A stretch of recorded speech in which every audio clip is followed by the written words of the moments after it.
as soon as I started to know them, I was just like, now I'm not gonna cry. I didn't want to leave. No. I know. So anyway, great people. We'll be back. Great community. Absolutely. I love it, obviously.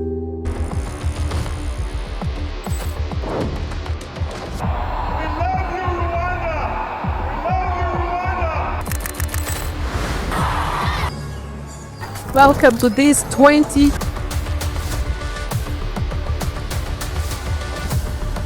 Good morning. Yes. So I'm Monica Hubbard. It's my husband. Michael Hubbard. And we're coming from Tennessee, where we've been living for the last 3 years, but we've been all over the U.S. He was in the Air Force, so we moved around a lot. Well, we're here. We were coming to see if Rwanda really was what we thought it was from our research on the internet, but it absolutely is. So we have now purchased land. So we will definitely... A couple of plots. Yes, a couple of plots just right diagonal from here. And you can see it actually. And we're going to be back. Yes. Permanently. Yes. This is home now. This is home. I'm going back to where I live right now, but this home. Okay, so on the internet, I was looking to, I'm a researcher by nature anyway. We homeschooled all 3 of our children, and they are now all college graduates. So I'm just used to researching, looking up for information. So I wanted to see, what's the climate like?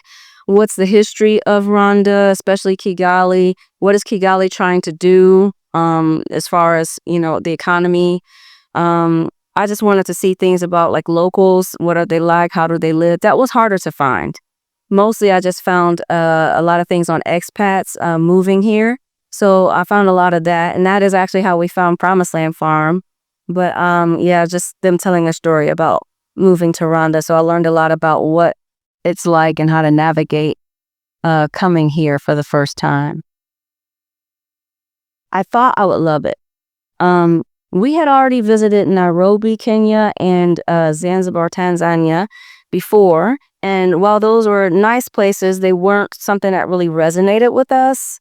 We didn't really feel that that would be a place we wanted to live full time.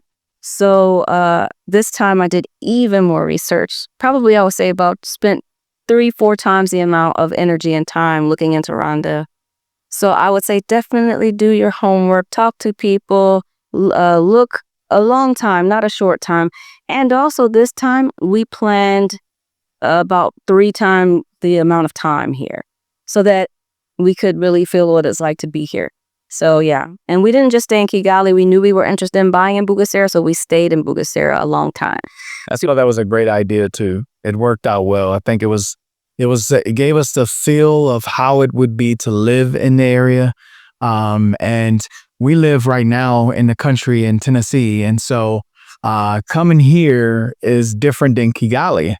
And so it's, but it has more of that country feel still to it. And so we love it. It's amazing.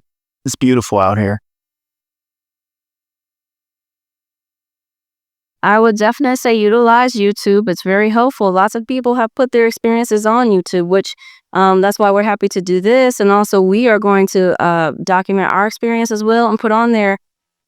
I am usually camera shy. I like to be in the background doing things, but I saw how important it is that we have more stories, more experiences. The more, the better, because the way you tell a story is going to be different from the way the next person tells a story.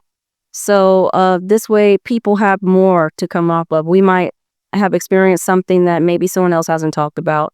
And so that can help the next people when they come. So I would say definitely listen to other people's experiences who have come here. And sometimes there's even internet, what do you call them? Vloggers. They just travel around. And so they will come to Rwanda just to visit. And they even have valuable information and input that you can learn about Rwanda from. So before I came, I knew what the money looked like. I knew, what the downtown area. When I came and saw it in person, it was like I had been there. I was like, oh yeah, I remember that. So yeah, that would be my biggest. And again, I always like to study the history of a place and its people too. I don't like to just go into somewhere with my own experience, and because you want to integrate, so, and appreciate what the place you're going to has to offer. So I just want to not come in as little ignorant as I can.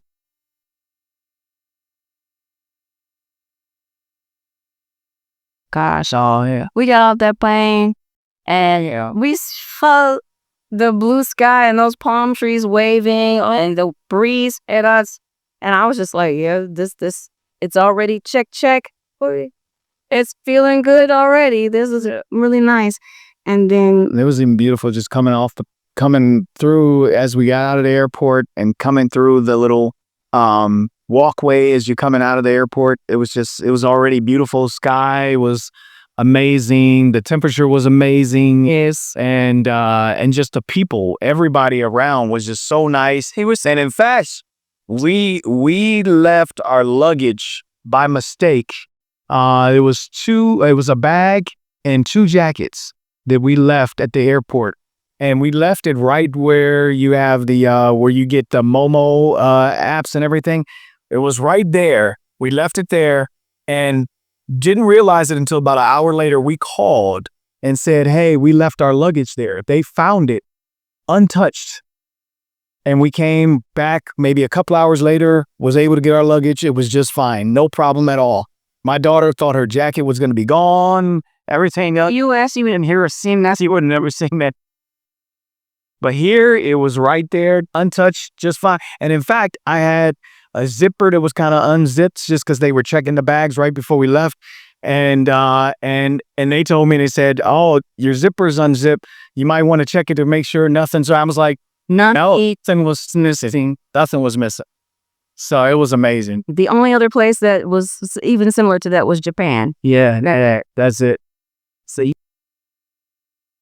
So our children are all in their 20s. So we have a older 20s, 2 daughters, and then our son is 22. So they are all living on their own. Our middle daughter does live with us right now. So, but she's 26. That depends on her. Yeah. What she wants. Yeah, she's welcome. We encourage them. Encourage them. Come see why we would do something like that. Why would we sell everything or give everything away and move to a whole nother continent? There's got to be a good reason. Mm-hmm. Yes. We're just bringing a few things, whatever can fit in some suitcases and maybe a small container, perhaps. I don't know. But really, it's about it's about letting go. It's really, you have to look at it as a rebirth. Okay? So we are starting a new life. It's a rebirth. You try to bring all that stuff, and for us, we can speak for ourselves. We're leaving something that is toxic. Why do I want to bring the toxins? Just leave it and begin anew. When I'm here anyways, I feel so alive. I feel so at peace. Yeah. I don't know. I have been in a depression and I have cried actually because I don't want to even go back. I just want to call and be like, you can just sell everything, keep what you want. I'm not coming back. Probably come back in about a few months, you said. Yeah, probably a few months to start to build and probably this transition, over a course of maybe a year and a half, something like that. Oh, lying in Rwanda? So I looked online and I saw some properties, but I want to tell you something about this. Those are made for people who don't know anything. You should come. You should come and you should get to know people. And you should go around and you should see things. You should not try to buy land or a house or anything online, because you have to come and you have to be in person. If you want to have the real feel for what it is and you want, a fair deal, then you should come in person. I can't encourage you enough. Come. It's okay. You don't have to feel like jittery, like how the city's having all. No, it's not like that here. Come here. It's here. It'll be here. I was worried about that when I saw some land and I said, oh, it's going to be gone when I get there. And what is for us is for us. What is you is for you. Absolutely.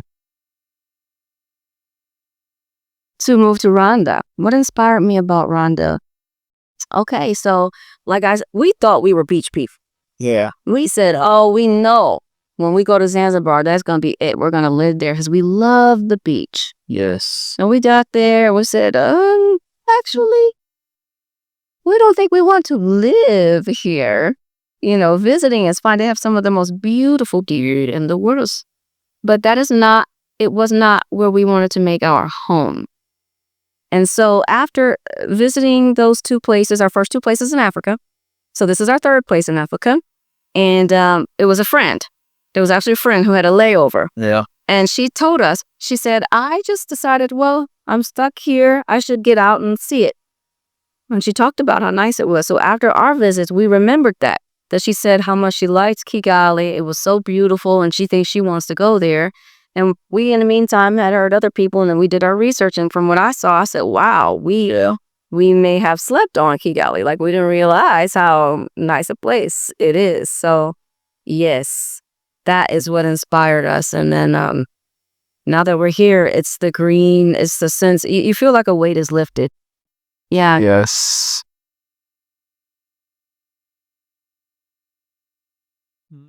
They were just like, what are you guys doing? And then when we did it, you know, they were just very surprised. Like, and then we came again and they're like, you guys are serious.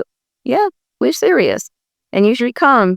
So yeah, they were pretty surprised. Some were like thinking like Africa, I don't know, that's a lot. And but now as they are feeling more of the effects of the toxic environment of where they live, now they are asking more questions. So yeah.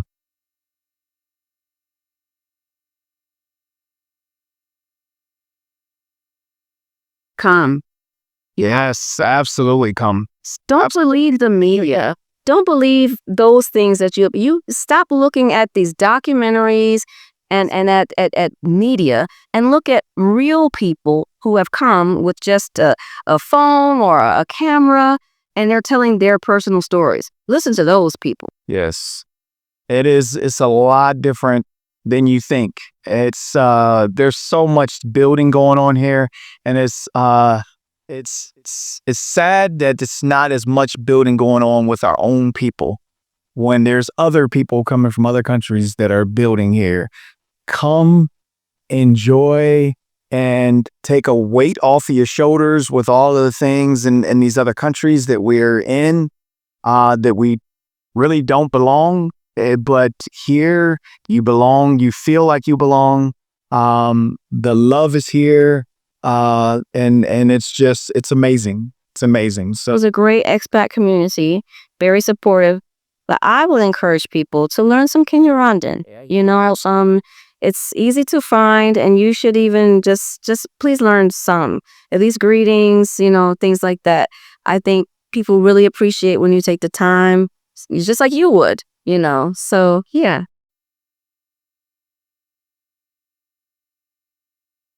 Oh, this is family right here. But I mean, when I saw this little 16-minute video that was done on David here in Promised Land Farm, I was just like, first of all, he reminded me so much of an uncle that I have. I mean, their mannerisms and the way they walk, the way they talk, even the way they look, you know, he's going to be shocked when I show him a picture. But so there was that. And then just his story, I just knew I had to come here. I was saying at the hotel word, I was like, come and look at this guy. Yeah. She started showing me the video and in fact, she watched it first and then I was working or something. And then she said, when you get done, come check out this video. And so I sat and I watched the whole episode and it just, David blew me away. So when we got the chance to come and meet him, I was just like, yeah, absolutely. Let's go. You know, so it's just been amazing coming down here and just the family embracing us as family because we are family. So it is another gentleman, Harold, you know, John, who was also he lived in the States a long time, and we have similar ancestry even, we found out. So he might actually be a relative in blood. We all are. But then there's a great community here. A lot of people really, really embraced us. I mean, the expat community really, really embraced us. Just in 2.5 weeks. Yeah, we've been here a little over 2.5 weeks. And then we've been visiting our property, and we live in a village. So there is just locals in our village, in our community. And I met my neighbors, and we've seen them now several times, and we see everybody in there. And I think that's what really did it, because as soon as I started to know them, I was just like, now I'm not going to cry. I didn't want to leave. No. I know. So anyways, great people. We'll be back. Great community. Absolutely. I love it, obviously.